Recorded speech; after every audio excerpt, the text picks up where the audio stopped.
வணக்கம் நண்பர்கள். இன்னைக்கு நாலேஜ் ஸ்டோரில் மதர்ஸ் டே பற்றி பார்ப்போம். மதர்ஸ் டே பற்றி 3 உண்மைகள் உங்களுக்கு சொல்ல போகிறேன். வாங்க வீடியோக்குள்ளே போகலாம்.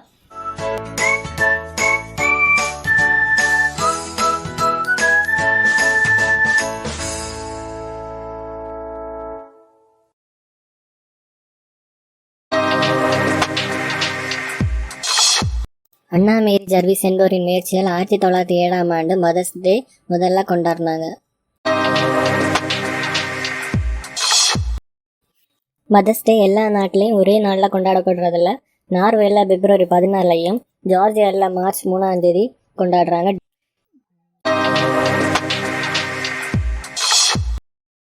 இந்தியாவில் மதர்ஸ் டே மே 2 சண்டே அன்னைக்கு கொண்டாடுறாங்க. இன்னைக்கு 2021 மே 9 கொண்டாடுறாங்க. 2022 மே 8 கொண்டாடுவாங்க. சப்ஸ்கிரைப் பண்ணுறது உங்கள் விருப்பம், ஷேர் பண்ணுறது எங்கள் விருப்பம். ப்ளீஸ் உங்கள் ஃப்ரெண்ட்ஸுக்கு ஷேர் பண்ண மறக்காதீங்க.